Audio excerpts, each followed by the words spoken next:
Today, I'm pulling back the curtain on something people ask me about all the time, how I actually run my homes remotely. So I'm going to show you the exact tech stack that I use to run my co-living business remotely. I live in California, and all three of my group homes or co-living homes are in San Antonio, Texas. And the only way that works is because I run the business like a CEO, not like an on-site landlord. So I'm the CEO of the business, not the landlord working in the business. I focus on working on the business. So a lot of operators try to run their homes like this. They have text messages that are everywhere, no documented systems, and everything depends on them. So there's chaos if something goes wrong, and they're reinventing the wheel all the time. And so the result of that, running your business that way, is that you can never step away. So the biggest mistake that I see is people thinking that remote management is all about technology. Technology is part of remote management, but it's not all about technology. It's really about structure and systems first. So structure and systems are worth more than any technology tool that you can focus on. You use the technology to provide you the structure and the systems that you need in order to run your business remotely. Okay, so what remote management actually gives you is geographic freedom, predictable operations, and less daily stress. It's really a business that you can scale. If you're focused on running one business and you're in the business all the time doing every little thing for it, then you can't scale that business. So remote management actually gives you the opportunity to scale that business and create the financial freedom that you want. With one group home, I always want my coaching clients to achieve $2,000 a month in profit. That's my goal for every coaching client, is to achieve $2,000 a month in profit. But that $2,000 a month in profit is not going to give them the financial freedom that they want. They need to be able to scale that business. So open one at $2,000 a month, and then open a second one, and now you're making $4,000 a month in profit. Then you open a third one, and now you're making $6,000 a month in profit, or even more, depending on the number of beds that you have in that house. So there are three layers of a remote business. The first layer of a remote business is communication. The second layer is automation. And then the third layer is documentation. And without these three things, remote management fails. So if one of these layers is missing, then the entire business really starts leaning on the owner again, and you don't want that. So let's go into layer one, communication. So this is kind of my communication hub here. These are the structured channels that I use. I have a weekly tag up with my operations manager. So every Monday morning, I meet with my operations manager either before or after I do my CEO hour. And if you've been following the channel, you've seen my CEO hour work with me video. And that's where I sit down and it's me, myself, and I go through all the things that I need to review for my business for that week. So I also now have a weekly tag up with my operations manager so that we can go over things like the status of vacancies, supplies that are needed, or house maintenance issues. We go through resident relations and any other little thing that we need to discuss about the business. We do it during that time on Monday mornings. And then also I use Google Voice. Now, Google Voice I use for any incoming calls to the business or outgoing calls. So caseworkers and social workers who call my business, and also my residents who live in the business, if they want to call us, call me or my operations manager, they have this one phone number that they call, and it's a Google Voice line. So they can leave messages on there and they can chat with us as well. They can text. WhatsApp I use for communication between me and my operations manager. So that's how we're able to text each other in between our Monday calls. So we have our Monday morning weekly tag up, but if anything pops up in between that, then we can text each other using WhatsApp. And then Slack, I actually use Slack for my coaching clients. That's how I communicate with my coaching clients. So I use all of these structured channels in order to communicate. And that's the first layer of remote management is when everything is centralized, you can see what's happening without chasing people down. In my coaching program, I show exactly how the channels are structured and how messages are handled. Layer 2 is automation. Automation removes decision fatigue. And here are some examples of automation that I use. Email marketing. So I schedule my emails that are going to go out to caseworkers and social workers. I schedule those months ahead of time. I actually, usually this year I didn't. I only scheduled maybe a quarter out, but I usually take one day in January where I pre-schedule all of my emails. It's an email campaign that's going to go to all of my social workers and caseworkers and organizations. All of my contacts are loaded into MailChimp, and I schedule out all the emails for the entire year. I just spend a day in January and schedule them all out for the entire year. And then I also use standard responses a lot. Me and my operations manager both use standard responses because once you're in this business and you've been in this business for 6 years like I have, you start seeing the same kind of things that come up with your residents. And so you already know how to answer that. So instead of reinventing the wheel, you can just use a standard response and send that to them if they have a challenge that comes up that you've already seen before. And then my payment systems are automated. So I use a tenant management system called Rent Ready. And that's how people can make their payments to me for their monthly rent. And it can be automated. They can set their payments on auto pay, or they can just pay it each month on the first of the month if they like to. But that's all through Rent Ready. And once they make their payment in Rent Ready, it automatically goes to my business bank account. And then on the business bank account, I can then set up automatic payments for my utility bills if I want to. Right now, I do pay my utility bills manually on the 10th and the 25th because I'm kind of a control freak, but you don't have to do that. You can just set it up to go automatically. And that's one less thing that you would have to worry about. So in my full coaching program, again, I walk through the exact workflows for all of my automations. And my overall goal is to reduce the number of decisions that I have to make every day. Layer 3 is documentation. And this is where most people fail in documentation. Your business must run on standard operating procedures and scripts and checklists and templates. If it's not written down, then it's not a system. So you have to document your systems, because if you don't document them, you're going to be making up new ways to handle situations every time. So just document it so you can go back to, this is how we do this. If X happens, then we do Y. That's what I like. If this happens, then I do this. I love a system. And so that's why I have SOPs and the scripts and checklists and templates. And having the documentation is the difference between someone owning a property and then somebody running a business. When you just own a property, if something pops up, you just handle it. But if you have a business, it needs to be operating like a business. It needs to be operating like a well-oiled machine. So here's my tech stack. Here's my core tech stack.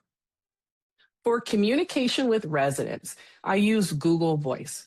So if a resident has an issue or a question, they can text the Google Voice number, or they can call the Google Voice number, and the phone rings on my end and it rings on the operations manager's end. And so either one of us can answer the phone. I don't answer the phone that often because I have an operations manager. But if I wanted to answer the phone, or if he was out of town or something like that, then I can answer the phone on my end. And residents use that number, but so do caseworkers and social workers and other people who, just the general population who are looking for a bed to rent. They also use that same Google Voice number. So we keep all of our communication there in Google Voice. Now, for my communication with my operations manager, we use WhatsApp. That's text messages that we send each other, or we can leave voice memos with each other, or we can even have phone calls through WhatsApp. And then for our tour scheduler, for the tour scheduler, if someone wants to tour a house, let's say somebody is interested in renting a bed in a house, they can go into Calendly. We have a special link that's just for my group homes.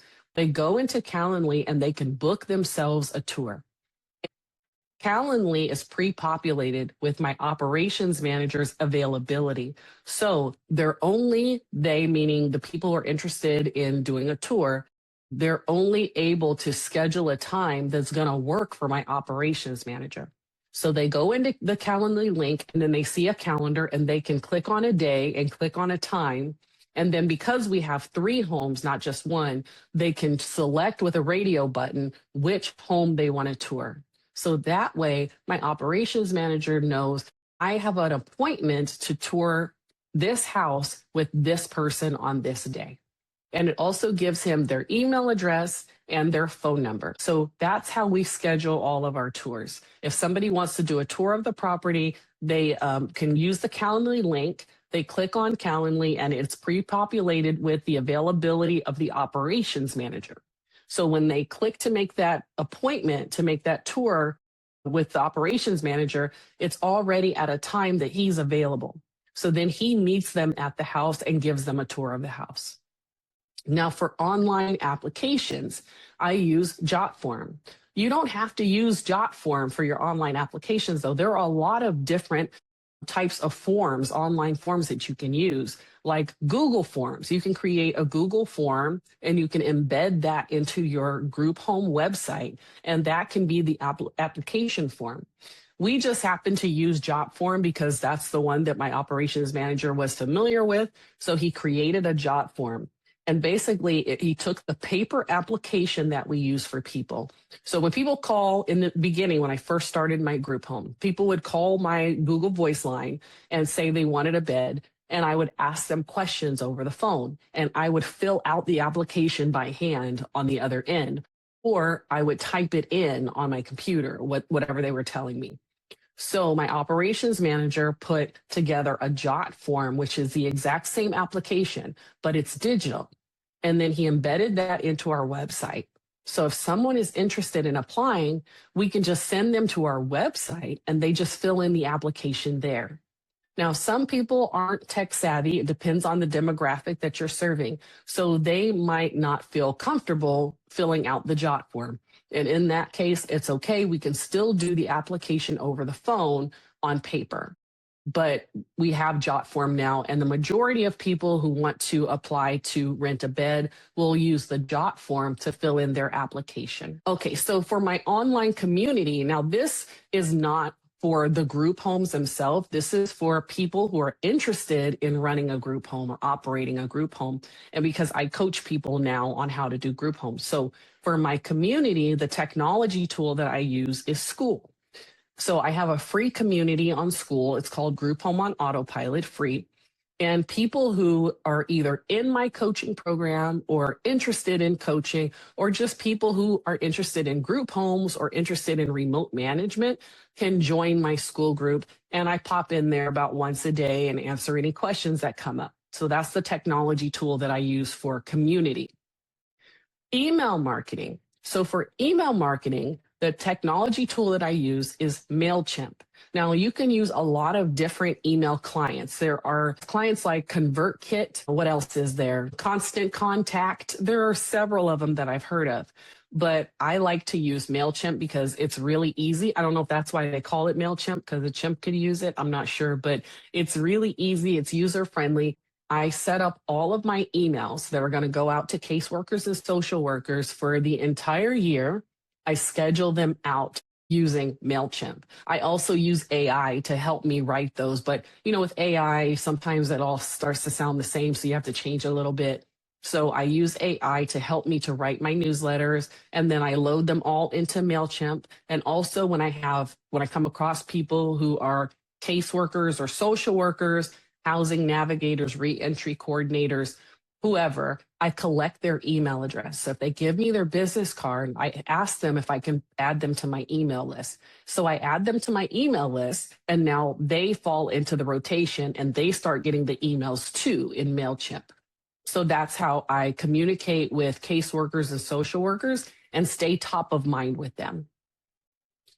For rent payments and census management is basically how many heads you have in the house, which is important. You need to keep track of how many people you're helping, especially since we're in a transitional housing environment. You want to know how many people you're helping over the year because, and I know this because I just interviewed someone yesterday who is an expert on shared housing and the nonprofit side of shared housing. So she was saying it's important that you make sure you know your head count and you know how many people you've helped over the year because people come and go, especially if you have transitional housing, meaning it's month to month or week to week housing. So you have people who come in and then they leave and then they come back and they leave. So you want to know how many people you've helped because that would help you when you're applying for funding for your business. When you're applying for grants and funding, you want to know how many people you have actually helped in your community. So to help me with rent payments and census management, I use a tool called Rent Ready. It's a tenant management system. It's very easy to use. It's very user-friendly, and it costs, at the time of this recording, it costs $12 a month. And it's worth every penny because I can send messages, I can send notifications to my residents through there. For example, I'll give you an example. If the water is going to be turned off for 2 hours or something like that, I can go into Rent Ready and I can select which property it is because I have 3 of them. So I can select which property it is, and then all the people who live in that property will pop up, and I can decide to send a notification to those people and tell them that the water is going to be off for 2 hours. Or I can go into Rent Ready and send a notification to one person because that one person has done something where I'm going to charge them a fine or I need to notify them for some other reason. I can send them a notification. And that notification goes to their email and it goes to their phone because they download the Rent Ready app. And it's an app on their phone. So they'll get a notification on their phone. So I really like Rent Ready. And I can also receive rent payments in there, and they can set up their payments to be on auto pay too. And so once they make their payment in Rent Ready, it goes directly to my business bank account. So that's awesome. I love it. Okay, so what remote actually requires? To run your group home remotely, you're going to need clear house rules. You definitely need rules that you can go back to and say, no, this is the rule. If you bend the rules for anyone, it's not going to turn out good. I know from experience. Don't bend the rules. If you have these rules, you stick to those rules, period.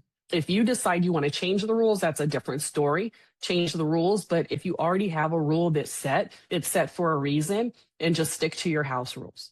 And when you stick to your house rules, you don't have any issues. If you bend the rules for someone, then you're going to be expected to bend the rules for somebody else. Reliable on-site support. That is my operations manager. So I have an operations manager who does not live in the house, but he goes to the house often. So that's my reliable on-site support. And I pay him, so he's pretty dependable. You know, he's there. And he's also an independent contractor. Okay, documented processes. You want to make sure you have standard operating procedures. And a way to pay for a shortcut with that is just getting coaching. You get coaching from someone who offers a full coaching package like I do, and you get your standard operating procedures that come in a digital workbook in my coaching program. You also need consistent communication. So that's why I have all the different methods of communication that I went over earlier. That really helps when you're running your business remotely, because when communication stops, you have no idea what's happening at your group home, and that's not good. So you have to have communication methods, and you have to utilize those communication methods every day so that you can run your home remotely. And another thing I didn't put in here is my cameras. That's one of the big ways that I'm able to run my homes remotely too, is that I have Ring cameras inside the house, not in the bathrooms and not in the bedrooms, but I have interior and exterior Ring cameras. And I have the Ring app on my phone. So I can always look at the cameras and see what's going on in the house. I can also talk through those cameras. I can talk to the people and tell them, hey, stop doing that or whatever. I don't do that often though, because that's kind of creepy. But I can talk to them through the camera. Okay, so remote is not, it's not hands off. When I say remote, people think it's passive, but remote is not passive. It's just less work. It's more of a part-time job because of the way I have my system set up is more of a part-time job than a full-time job running my 3 group homes from afar. And a lot of times people struggle with doing remote management or any management, even on-site management, because they're not systems driven. So they're not designing the process and sticking to the process. They're not designing the business correctly from the beginning. They're building the systems or trying to build the system after problems happen. So you want to start off with a system. You want to sit there and brainstorm what issues might arise and come up with how you're going to address them, or get help from a mentor like me, get help from a mentor and have your systems in place already before the problems arise. That way you won't burn out because you don't want to be constantly reacting instead of just operating. You want to operate, not react. If you're serious about building a co-living business that doesn't control your life, that's exactly what I teach you in my group home on autopilot. In my coaching program, I walk you through my full standard operating procedures library, all of my marketing systems, my lead generation pipelines, the house management systems, and the automation setup, and then the remote operator playbook. So I have 2 options. One is the self-paced program, and one is the full coaching program. And you can learn more if you go to grouphomeonautopilot.com. And then lastly, I do want to put a plug in for my Co-Living Business Conference 2026 that's coming up next month, April 24th and 25th in beautiful Los Angeles, where I live. If you go to grouphomeonautopilot.com/CBC, you can get your ticket to the conference. We have a lot of awesome speakers that are lined up. We've got an accountant that's coming that specializes just in group homes and assisted living and childcare. So if you're interested in group homes and you're going to open one or you have one already, you need an accountant that's going to help you. And then we also have shared living expert Felicia Edelman that's coming. We've got Remy Jules, who is a community housing expert. And then we also have a pad split representative who's coming and a realtor. So we have a huge lineup of people that we're going to be speaking in the 2-day conference in Los Angeles. And I really want to see you there. So get your ticket today. It's grouphomeonautopilot.com/CBC.